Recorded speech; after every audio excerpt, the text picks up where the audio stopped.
POL 288 आधुनिक भारतातील राजकीय वारसा पुस्तक 1 भारतीय राजकीय विचारांची पार्श्वभूमी घटक 1 राजकीय विचार संकल्पना व स्वरूप 1.2.4 राजकीय व्यवस्थेतील लोककल्याणाची संकल्पना लोककल्याण घडविणारी राजकीय व्यवस्था व्याख्या राज्याचे नाते व्यक्तीशी समाजाशी असते. राज्यात राजकीयदृष्ट्या लोक संघटित होतात. त्यातून राजकीय पक्ष उदयाला येतात आणि राज्यात निश्चित स्वरूपाची राजकीय व्यवस्था आकार घेऊ लागते. राज्याच्या कक्षेत कायमस्वरूपी वास्तव्य करणाऱ्या लोकांना सभासदत्व म्हणजे नागरिकत्व प्राप्त होते. लोकांच्या राजकीय सहभागातून शासन संस्था स्थापन केली जाते.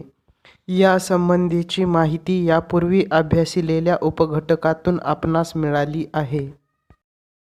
या उपघटकात आपण राजकीय व्यवस्थेने रात्रीचा रखवालदार आणि सतर्कशील रिंगमास्टर अशा आक्रमणात्मक आरक्षक पोलीस भूमिकांपुरते आपले कार्यक्षेत्र मर्यादित ठेवू नये, तर समाज घटकांची प्रगती साध्य करण्याचे, कल्याण घडविण्याचे उद्दिष्ट बाळगायला हवे अशी अपेक्षा व्यक्त होत होती. ज्या राजकीय व्यवस्थेत लोककल्याणाच्या संकल्पनेला स्थान मिळते त्या राजकीय व्यवस्थेला कल्याणकारी राज्य म्हटले जाते. GDH कोल म्हणतो, ज्या समाजात प्रत्येक नागरिकाला किमान जीवनमान जगण्याची व प्रगतीची संधी उपलब्ध आहे ते कल्याणकारी राज्य.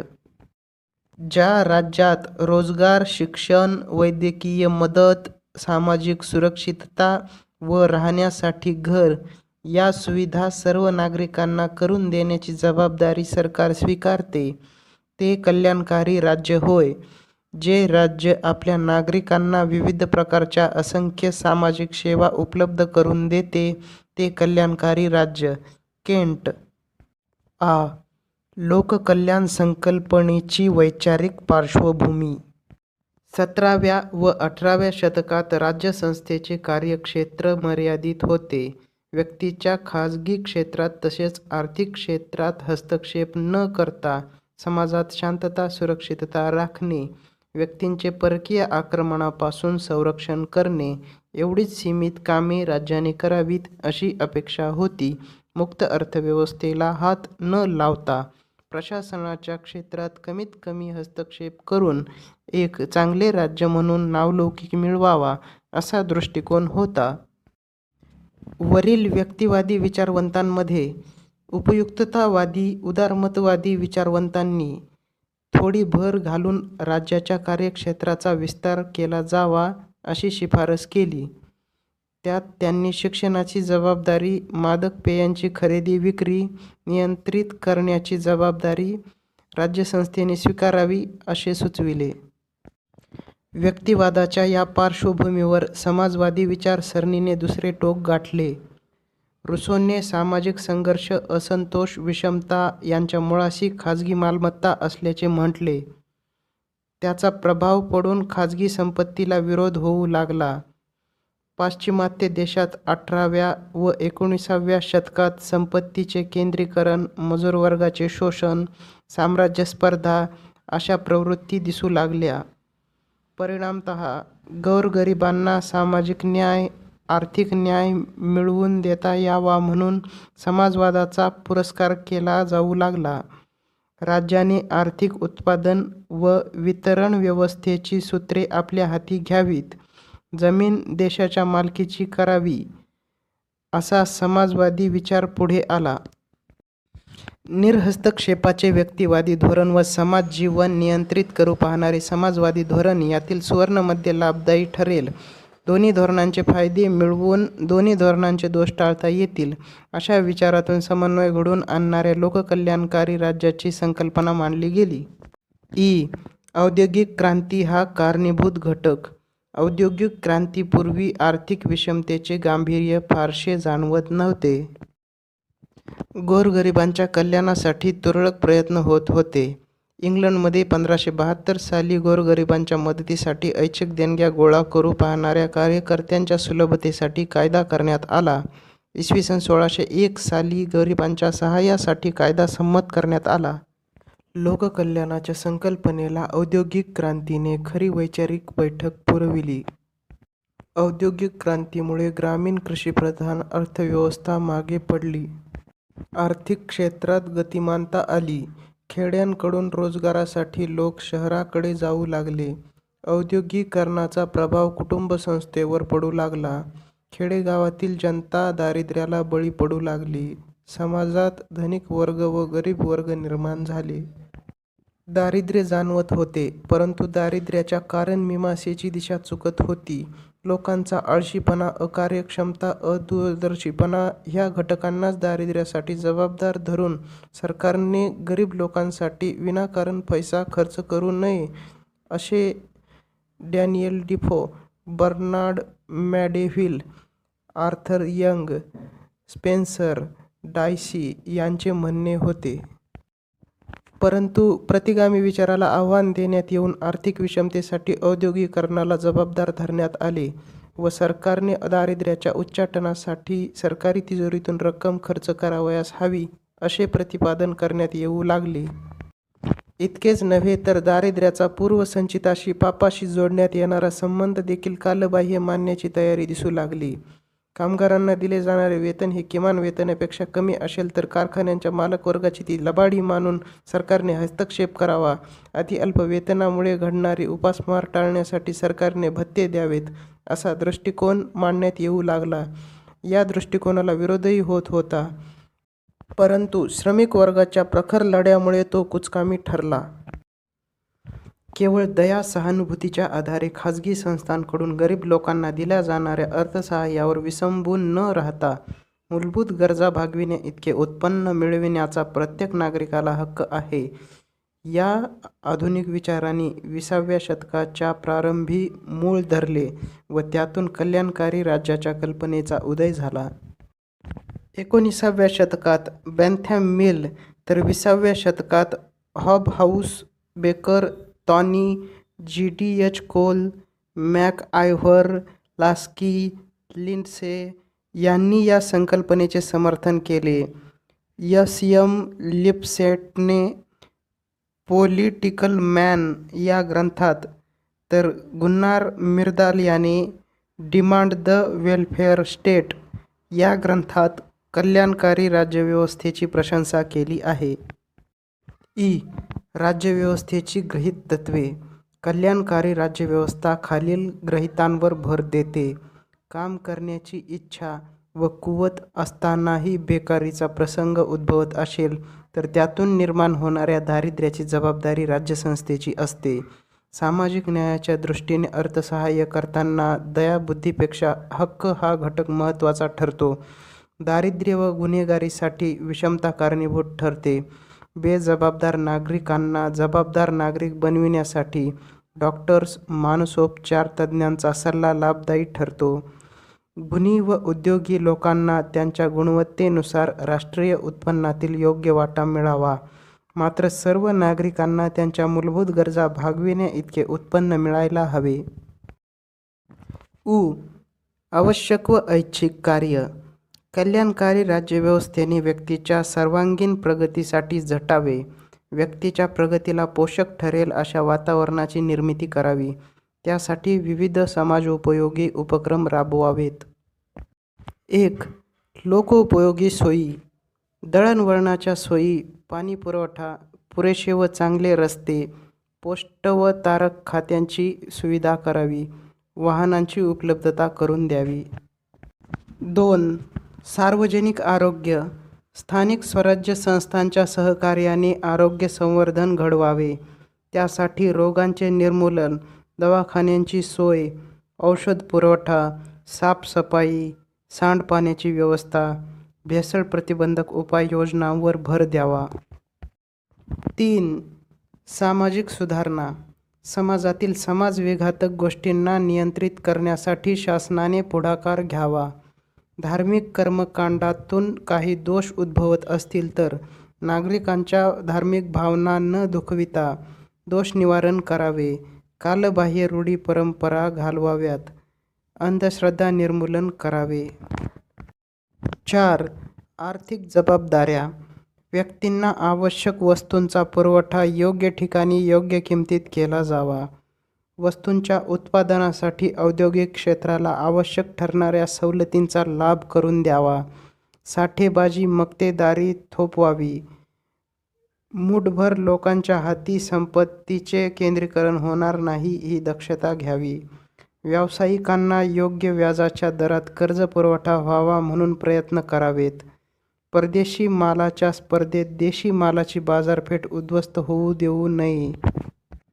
औद्योगिक क्षेत्रात औद्योगिक शांतता निर्माण करण्यासाठी कामगारांना कामाचा योग्य मोबदला, व्यवस्थापनात सहभाग, भविष्य निर्वाह निधीची तरतूद, अपघात विमा, विश्रांती, कामाच्या जागी भरपूर प्रकाश व खेळती हवा, औषध पाण्याची सोय, बोनस, रजा उपलब्ध होतील याकडे राज्यसंस्थेने लक्ष पुरवावे. उद्योगपतींना साधारण नफा मिळविता येईल. लहान उत्पादकांना मोठ्या उत्पादकांचा अडचण होणार नाही अशी खबरदारी घ्यावी. शेती व्यवसायाला हातभार लावण्यासाठी पीक विमा योजना, शेतीमालासाठी बाजारपेठा व आधारभूत किमती इत्यादी उपक्रम राबवावेत. 5. शिक्षण. राज्यातील नागरिकांचा बौद्धिक स्तर उंचाविण्यासाठी प्रयत्न करणे, प्राथमिक शिक्षणापासून उच्च शिक्षणापर्यंतची सोय करणे, तांत्रिक शिक्षणाकडे विशेष लक्ष पुरविणे, संशोधन प्रकल्पांना उत्तेजन देणे, प्रयोगशाळांना आवश्यक साधनसामग्रीचा पुरवठा करणे इत्यादी बाबींकडे राज्याने लक्ष पुरवावे. 6. प्रदूषण विरोधी उपाययोजना. मानवाच्या निष्काळजीपणामुळे निसर्गाचा समतोल ढळू लागला आहे. मूलभूत अवजड उद्योगधंदे रासायनिक वस्तूंचे उत्पादन राष्ट्रीय उत्पन्नात भर घालीत असले तरी त्याद्वारे घडणारे प्रदूषण संहारकारक असते. भोपाळ येथील वायू दुर्घटना दीर्घकालीन दुष्परिणाम घडविणारी ठरली. उद्योगपतींनी प्रदूषण विरोधी उपाययोजना कराव्यात. असे केवळ जाहीर न करता त्यासाठी कठोर धोरण आखावे. रोगजंतुनाशकांचा अमर्याद वापर असाध्य रोगांना आमंत्रित करणारा ठरतो. रासायनिक खतांच्या जागी सेंद्रिय खतांचा वापर करण्यासाठी शेतकऱ्यांना उद्युक्त करावे. ध्वनी प्रदूषण, वायू प्रदूषण, जल प्रदूषणाच्या विरोधात विद्यार्थ्यांना विश्वासात घेऊन मोहीम उघडावी. 7. सामाजिक वनीकरणास चालना. इंधन निर्मितीसाठी वृक्षतोड घडते. त्याचबरोबर हॉटेल्स, आश्रम, देवालये, नव्या गृहनिर्माण योजनांसाठी वृक्षतोड सर्रास केली जाते. शहरी विभागात जमीन संपादन करण्यासाठी ना हरकत प्रमाणपत्र गैरमार्गाने मिळविली जातात. जंगले उद्ध्वस्त झाल्यामुळे वन्यजीवांचे अस्तित्व धोक्यात येऊ लागले आहे. ज्या प्रमाणात वृक्षतोड घडते त्या प्रमाणात वृक्ष लागवड होत नसल्यामुळे दुष्काळाचे अरिष्ट कोसळतात. भूजल साठा कमी होतो. या गंभीर परिस्थितीवर मात करण्यासाठी शासकीय पातळीवरून वनीकरणाचा कार्यक्रम राबविणे अगत्याचे ठरले आहे. लोकजागृती, लोकशिक्षणातून वनीकरणाला चालना देता येणे शक्य आहे. एकंदरीत गर्भावस्थेपासून अंत्यसंस्कारांपर्यंत, सकाळच्या चहापासून रात्रीच्या विश्रांती काळातील जीवित व वित्तांच्या रक्षणापर्यंत पावलोपावली सेवा पुरवावी. सामाजिक न्याय उपलब्ध करून द्यावा. व्यक्तिमत्वाचा विकास घडवून आणावा. शोषण थोपवावे. मूलभूत गरजांची पूर्तता करावी. भेदाभेद न करता सर्वांना समान संधी उपलब्ध करून द्यावी. नागरिकांच्या अस्मितांची जोपासना करावी.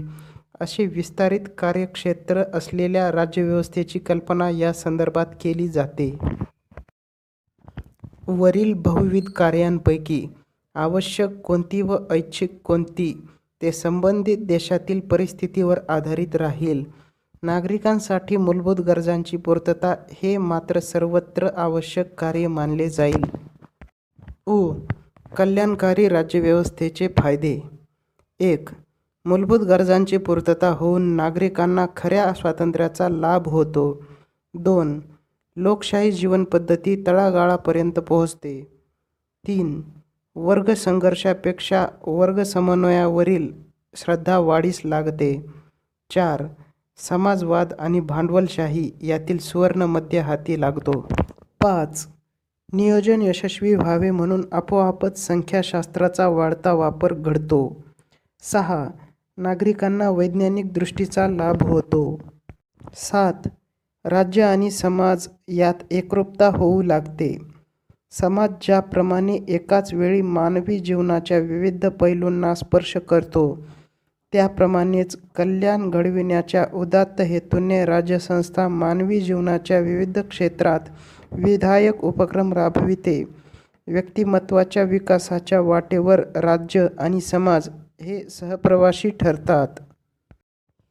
8.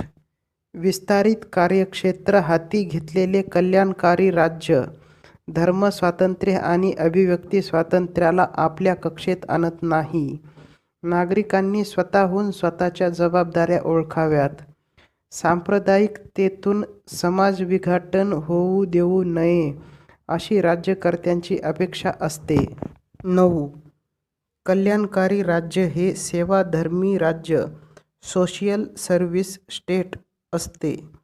सामाजिक सेवांची पूर्तता हेच त्याचे उद्दिष्ट असते.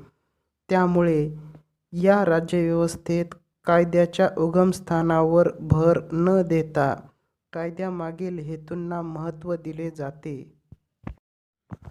10. या राज्यव्यवस्थेचे कार्यक्षेत्र अतिव्यापक असते. या वाढत्या कार्यक्षेत्राची जबाबदारी स्वाभाविकपणे शासन संस्थेच्या कार्यकारी विभागावर येऊन ठेपते.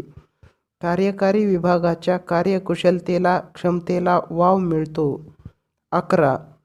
विविध राजकीय विचारप्रणालीतील लोककल्याणाची तत्त्वे या पद्धतीत किंवा व्यवस्थेत एकत्र केली जात असल्यामुळे विविध राजकीय तत्त्वप्रणालीच्या समर्थकांचे समर्थन कल्याणकारी राज्यव्यवस्थेला मिळते. कल्याणकारी राज्यव्यवस्थेने प्रभावित झालेले महान इतिहासकार टोयांबी यांच्या शब्दात सांगायचे झाल्यास, सभ्यतेचा लाभ सर्व मानवांपर्यंत पोहोचवण्याचा राजमार्ग म्हणजे कल्याणकारी राज्यव्यवस्था होय. विविध राष्ट्रांकडून प्रतिसाद. विविध राष्ट्रांनी कायदे करून आपापल्या देशात कल्याणकारी राज्यव्यवस्थेची तत्त्वे आत्मसात केली. इंग्लंडने सन 1905 साली आयोग नेमून दारिद्र्य निर्मूलन कायद्यांचा आढावा घेतला. सन 1911 मध्ये राष्ट्रीय विमा कायदा केला गेला. सन 1942 साली अर्थशास्त्रज्ञ बिव्हरिज याने जो अहवाल सादर केला त्या आधारे सन 1946 साली राष्ट्रीय स्वास्थ्य व सुरक्षा कायदा अंमलात आणला गेला. जर्मनीमध्ये प्रिन्स बिस्मार्कने कामगार कल्याण योजनांना चालना दिली. 1880 साली सक्तीचा सामाजिक सुरक्षा कायदा करण्यात आला. राष्ट्राची प्रगती कामगार हितात दडलेली आहे असा विचार करून त्याने कामगार वर्गाचे राहणीमान सुधारले. रशियात 1917च्या क्रांतीनंतर नियोजनबद्ध विकासावर भर देण्यात आला. योजनांमध्ये समाज कल्याणावर लक्ष केंद्रित करण्यात आले. अमेरिकेत 1929च्या जागतिक महामंदीनंतर न्यू डील धोरणाअंतर्गत सामाजिक सुरक्षिततेचे उपक्रम कायद्याद्वारे राबविले जाऊ लागले. 1946 साली फ्रान्सने सर्व नागरिकांना व विशेषतः बालकांना, मातांना, वृद्धांना आरोग्य, आर्थिक सुरक्षितता व विश्रांतीची हमी दिली. इटलीत 1947 साली तयार करण्यात आलेल्या राज्यघटनेने म्हटले की जो कोणी आपल्या चरितार्थासाठी काम करण्यास असमर्थ बनला असेल त्याला शासनाकडून सहाय्य मिळविण्याचा हक्क राहील. अशा प्रकारे काळाच्या ओघात कल्याणकारी राज्यपद्धतीची व्याप्ती सर्वदूर वाढत गेली. समाज विज्ञान कोशात नोंदविलेल्या माहितीनुसार आतापर्यंत सुमारे 120 देशांनी औद्योगिक अपघात विम्याची तरतूद केली आहे, तर 97 देशांनी वार्धक्य, अपंगत्व व कुटुंबप्रमुखाचा मृत्यू अशा हलाखीच्या परिस्थितीवर मात करण्यासाठी आर्थिक संरक्षण पुरविणाऱ्या योजना अंमलात आणल्या आहेत. 68 देशांनी प्रसूती व आजारपणासाठी आर्थिक तरतूद केली आहे. 62 राष्ट्रांनी कौटुंबिक भत्ता तर 34 राष्ट्रांनी बेकारी भत्ता देण्याची तरतूद केली आहे. कल्याणकारी राज्यव्यवस्थेच्या मर्यादा. 1. कल्याणकारी योजना अंमलात आणणाऱ्या अधिकारी वर्गावर अमाप खर्च होतो. 2. काम मागण्याच्या हक्कांसारख्या हक्काची तरतूद न करता कल्याणकारी राज्यव्यवस्था म्हणवून घेण्याकडे काही राज्यसंस्थांचा कल दिसून येतो. 3. राजकीय स्वार्थासाठी, सवंग लोकप्रियतेसाठी कल्याणकारी योजना राबविल्या जाण्याचा धोका उद्भवतो. 4. कल्याणकारी योजनांचा आराखडा आखण्यासाठी तज्ज्ञांची मदत घ्यावी लागते. हे तज्ज्ञ योग्य वेळी योग्य सहकार्य करतीलच असे नाही. त्यामुळे विकास कार्यांची गती मंदावते. 5. योगक्षेमासाठी, पालनपोषणासाठी आपले मायबाप सरकार आहे अशी परावलंबी वृत्ती समाजात वाढू लागते. राज्यसंस्था व सामान्य नागरिक यात दाता याचक संबंध प्रस्थापित होऊ पाहतात. 6.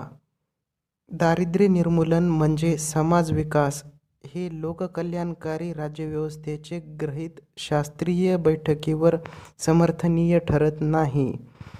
7. सामाजिक सेवांवरील खर्च भरून काढण्यासाठी कर व अन्य मार्गांद्वारे वारंवार निधी संकलनाची पाळी शासनावर येते. त्यातून भ्रष्टाचार बोकाळतो. 8. नोकरशहांच्या जुलूमशाहीचा संभाव्य धोका. लॉकला कायदेमंडळाचे श्रेष्ठत्व अपेक्षित होते, तर मॉन्टेस्क्यूला शासन संस्थेच्या तिन्ही विभागात सत्ता समतोल अपेक्षित होता. परंतु आता या तिन्ही विभागांच्या अधिकारांसंबंधी जे सिद्धांत मांडण्यात आलेले आहेत, त्यांच्या पुनर्मांडणीची वेळ येऊन ठेपली आहे. सैद्धांतिक पातळीवरील विचार बाजूला सारून कल्याणकारी राज्याच्या यशस्वीतेसाठी कार्यकारी विभागाला कायदे विभागाने व न्याय विभागाने झुकते माप देणे गरजेचे आहे. अंमलबजावणीच्या अधिकारांबरोबरच कायदे निर्मितीचे व न्यायदानाचे अधिकारही कार्यकारी विभागाने आपल्या आवश्यकतेनुसार अंमलात आणावेत. हे सर्व मान्य होऊ लागले आहे. कायदेमंडळाकडून कायदे निर्मितीचे जे अधिकार कार्यकारी मंडळाला दिले जातात, त्याला प्रदत्त विधेयक डिलेगेटेड लेजिस्लेशन म्हटले जाते. विधेयकासाठी खालील कारणे जबाबदार ठरतात. कायदेमंडळाची अधिवेशने साधारणपणे वर्षातून फक्त 2 वेळा व ते देखील अल्पावधीसाठी आयोजित केली जातात. या काळात वर्षभरातील विधेयकांवर चर्चा करून कायदे निर्मितीचे कार्य कायदेमंडळाला करावे लागते. रात्र थोडी सोंगे फार अशी कायदेमंडळांची अवस्था होते. त्यातून कायदेमंडळावर ताण पडतो. कायदेमंडळाच्या सर्व सदस्यांना सर्व विधेयकांवर चर्चा करण्यात रस नसतो. काही सदस्य तर अननुभवी व बौद्धिकदृष्ट्या सामान्य कुवतीचे असतात. त्याचा कार्यकाळ सीमित असतो. कायद्यांच्या अंमलबजावणीतील अडीअडचणींची त्यांना जाणीव नसते. या उलट कार्यकारी मंडळातील अधिकारी तज्ज्ञ असतात. ते अनुभवी असून त्यांची नोकरी कायमस्वरूपी असते. अंमलबजावणीच्या क्षेत्रातील अडीअडचणींशी त्यांचा प्रत्यक्ष संबंध असतो. त्यांनी उच्च शिक्षण घेतलेले असते. युद्धासारख्या आकस्मिक संकटांवर त्यांना त्वरित उपाययोजना करता येते. या पार्श्वभूमीवर कायदेमंडळाच्या मोजक्या शब्दातील कायद्यांसाठी तपशील पुरविण्याचे काम कार्यकारी मंडळांकडे येते. कायदेमंडळाच्या मूळ कायद्याला सुसंगत ठरेल असा हा तपशील असतो. या तपशिलाला अर्थातच कायदेमंडळाची मान्यता गृहीत धरली जाते. ह्या तपशिलाला कायद्याचा दर्जा असल्यामुळे हे प्रदत्त विधेयन प्रशासकीय कायदे कार्यकारी मंडळाच्या सत्तेत वाढ दर्शवितात. कार्यकारी मंडळाच्या सत्तेत अशीच वाढ न्यायालयीन अधिकारांमुळे घडते. अंमलबजावणीच्या क्षेत्रात जे तंटे बखेडे निर्माण होतात ते सोडविण्यासाठी कार्यकारी मंडळाचे अधिकारी प्रशासक न्यायालयीन अधिकारांचा वापर करतात. त्यांनी दिलेल्या निकालांना प्रशासकीय निवाडे म्हटले जाते. एका अर्थाने कार्यकारी मंडळाकडे अंमलबजावणीचे, प्रशासकीय कायदे करण्याचे तसेच न्यायालयीन निवाडे देण्याचे अधिकार एकवटतात. यातूनच नोकरशहांच्या जुलूमशाहीचा धोका, ब्युरोक्रेटिक डेस्पॉटिझम उद्भवू शकतो अशी भीती व्यक्त केली जाते. वरील मतातील सत्यांश मान्य करूनही कल्याणकारी राज्यव्यवस्थेचा त्याग करता येणार नाही. नोकरशाहीच्या लहरीवर नियंत्रण लादणे त्यापेक्षा श्रेयस्कर ठरते. भारतात कल्याणकारी उपक्रमांचे सातत्य. प्राचीन काळी भारतातील राजे स्वतःला विष्णूंचा अंश मानीत, राजधर्माचे पालन करीत, प्रजेला पुत्रवत मानीत. भारतीय धर्मसूत्रे, कौटिल्यीय अर्थशास्त्र, महाभारत यात कल्याणकारी उपक्रमांचा उल्लेख आढळतो. लोककल्याणाच्या उद्दिष्टांकडे लक्ष वेधताना महाभारतात म्हटले आहे की दरिद्री, वृद्ध, विधवा, अनाथ यांची राजाने काळजी घ्यावी.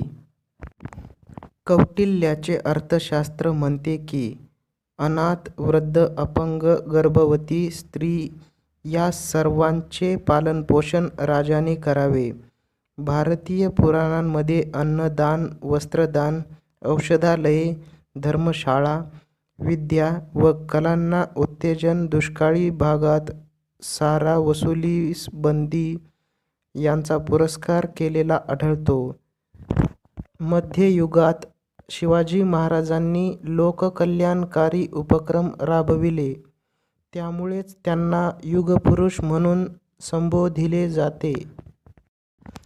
प्रचलित भारतीय शासन पद्धती लोककल्याणाला केंद्रस्थानी मानते.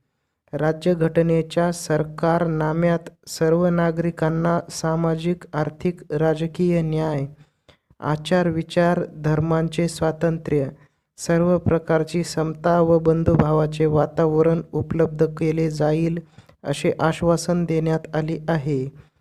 राज्यघटनेच्या 3ऱ्या भागात मूलभूत हक्क नागरिकांसाठी नोंदविण्यात आले आहेत. काम मागण्याचा मूलभूत हक्क मात्र संमत करण्यात आलेला नाही. घटनेच्या 4थ्या भागात समाजहितासाठी राज्यकारभार कसा करावा यासंबंधी मार्गदर्शन करण्यासाठी भारत सरकारला उद्देशून मार्गदर्शक तत्त्वे सांगण्यात आली आहेत. राज्यघटनेतील 36 ते 51 कलमे आर्थिक, सामाजिक, लोकशाहीची उद्दिष्टे स्पष्ट करणारी आहेत. कलम number 38 state to secure a social order for the promotion of the welfare of the people लोककल्याण कार्याची स्पष्टोक्ती ठरते. कल्याणकारी राज्यव्यवस्थेची फलश्रुती. या संकल्पनेने भांडवलशाही विचारप्रणालीतील दोष घालविले आहेत. साम्यवादी विचारप्रणालीला पर्याय उपलब्ध करून दिला आहे. भांडवलशाहीच्या प्रगतीबरोबर कामगार वर्गाच्या हालअपेष्टा वाढत जातील हे कार्ल मार्क्सचे भाकीत खोटे ठरविले आहे. नकारात्मक राज्यसंस्थेचे सकारात्मक राज्यसंस्थेत रूपांतर केले आहे. गुन्नार मिर्दाल म्हणतो, गेल्या अर्धशतकात पाश्चिमात्य जगातील श्रीमंत देशातील राज्यसंस्था लोकशाही कल्याणकारी राज्य झाली आहे. आर्थिक विकास, संपूर्ण रोजगार, तरुणांना समान संधी, सामाजिक सुरक्षा आणि सर्व प्रादेशिक व सामाजिक गटातील लोकांना उत्पन्न, पोषक तत्त्वे, निवारा, आरोग्य व शिक्षण यांच्या किमान पातळीची सुरक्षित हमी या साध्यांशी या राज्यसंस्थेची बांधिलकी आहे.